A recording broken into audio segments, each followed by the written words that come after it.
Red Bull boss Christian Horner has come out swinging in recent statements, dismissing Sebastian Vettel as a driver just as the German is about to retire. It is a continuation of the two's storied relationship, and it suggests that the rift that was formed all those years ago has yet to be healed.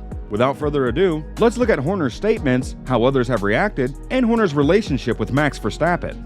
Horner was brought in to run the Milton Keynes squad when it became Red Bull Racing in 2005, so he has seen how each of the team's 12 drivers has worked behind the scenes over the past 17 years. Only four-time world champion Sebastian Vettel has a more successful Red Bull career than Max Verstappen, who won his second world championship in dominant fashion at Suzuka last time out.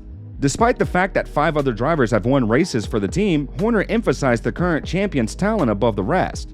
When Verstappen was promoted to become Formula One's youngest ever driver when he arrived on the grid in 2015, Red Bull team principal Christian Horner identified one moment with the teenage Dutchman at Toro Rosso that piqued his interest. What stood out was Spa, when he drove around the outside of Felipe Nasser. Horner explained in an interview with The Guardian, "I thought this boy was properly brave, committed and quick. You saw it that season. He was a shining star. It was evident immediately that he was a prodigious talent." With Daniel Kvyat toiling next to Daniel Ricciardo in the early part of 2016, Verstappen was quickly promoted to the senior team in time for the Spanish Grand Prix, which he went on to win, with a sterling drive to hold off the chasing Kimi Räikkönen. "I've never seen anything like it. What we witnessed that day was something special," Horner added.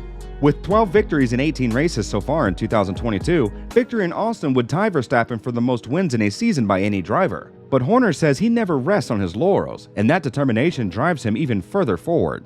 The great thing is, he is just open to pushing himself in all areas. He always feels there's more to be had, the Red Bull team boss explained. "He is quite clearly the most talented driver that I think we have had in one of our cars." Horner's words make it clear how highly he regards Max Verstappen, but they also serve to dismiss Sebastian Vettel, who is statistically the best Red Bull driver of all time. It paints a clear picture of their relationship's nature. Vettel won 38 of his 53 Grand Prix victories with Red Bull Racing, a team he joined in 2009 and left in 2014. During that time, he won 4 consecutive world championships, a feat only 3 other drivers have accomplished in the history of the sport. And it goes without saying that no other competitor in Red Bull's history has come close to such a feat. Vettel joined Ferrari in 2015, and while he finished second in the championship on 2 occasions, the pinnacle of his F1 career remains at Red Bull. Although Verstappen has 2 world championships to Vettel's 4, the backdrop of Mercedes' dominance during the 25-year-young-old's career has undoubtedly influenced Horner's decision. Surprisingly, the road goes both ways, with Sebastian Vettel downplaying Verstappen's achievements. When Vettel was asked about his toughest competitors over the years, Verstappen's name was missing from the answer. "Lewis, especially when I was at Ferrari. Lewis has always been right up there. Before that, it was probably Fernando Alonso when he was at Ferrari."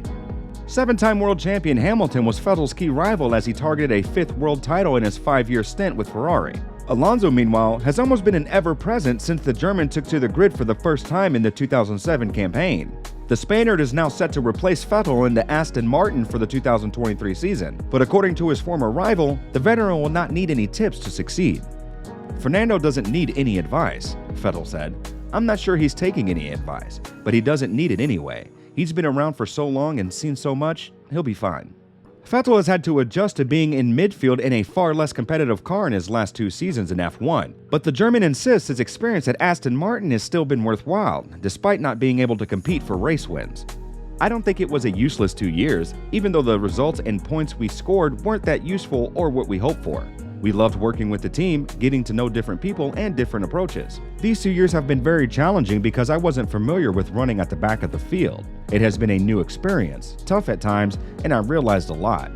The feud between Christian Horner and Sebastian Vettel is taking place at the same time as another interesting Red Bull revelation, which, surprisingly, involves British driver Lando Norris. It was announced ahead of the 2022 season that Norris had signed a new long-term contract with McLaren, committing him to the team until the end of 2025. That takes the Brit off the market for several years, though he did not agree to the extension due to a lack of interest from rival teams. Indeed, Red Bull's driver program boss Helmut Marko previously confirmed that talks with Norris had taken place. And in an interview with Automotor und Sport, Norris revealed that he spoke with Red Bull, the team that is on the track to win the 2022 Constructors' Championship, with driver Max Verstappen already confirming himself as a double world champion. McLaren, on the other hand, has their sights set on returning to the fight at the front of the grid, with Norris stating that his contract extension demonstrates his faith in the team. When it was mentioned to Norris that he has said he had spoken to Red Bull before extending his McLaren contract, he responded, "Of course there are talks with other people from time to time. You always ask yourself the question, what is the best thing for my career? I want to win and win world championships."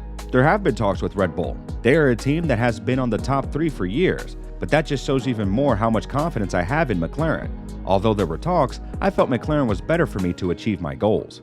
The new 2022 regulations were viewed as an opportunity for teams such as McLaren to escape the midfield battle and return to competing at the front.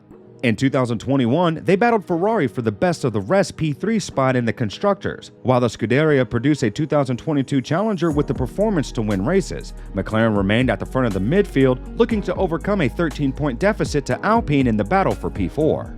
Norris, however, remains optimistic about McLaren, stating that his best chance with the team will be in 2024 or 2025 when their infrastructure upgrades, including a new wind tunnel, will be completed. "I'm super happy and comfortable. I enjoy it at McLaren," Norris affirmed. "I enjoy working with the guys. I believe in them. If I didn't, I wouldn't have signed a long-term contract. My head is looking ahead. My ideals are long-term. We have to keep working continuously. In 2024 and 2025, I will then have my best chance with McLaren." Meanwhile, in the Red Bull camp, after winning the Drivers' Championship and on their way to clinching the Constructors' Championship for the first time in nearly 10 years, it is safe to say that the Milton Keynes team is very optimistic about the future. Horner paid tribute to Chief Technical Officer Adrian Newey, who will oversee another title triumph 3 decades after his first, with yet another set of new F1 regulations in 2022. Adrian and the whole technical team, Pierre Wash, our technical director, Enrico Balbo, Craig Skinner, Ben Waterhouse, I think this is the strongest technical team we've ever had. And I think that's testimony to the hard work that goes in behind the scenes that has delivered this kind of performance. We have seen Red Bull perform a monumental feat over the last 2 years, finally dethroning Mercedes and now on the verge of beginning a new chapter of Red Bull dominance in Formula 1. Given the strength of their lineup, it is not implausible that the team could have many successful seasons where they can dominate year after year. Of course, with the current budget cap controversy raging and the penalties still to be determined, it is possible that Red Bull will be subjected to a reduction in aerodynamic testing or the budget, which would undoubtedly harm their future prospects, though that is still a long way off. What are your thoughts? Why did Christian Horner pass Sebastian Vettel as the best Red Bull driver? Is Verstappen better than the German? What are your thoughts on Red Bull's chances in 2023? Let us know in the comments section down below.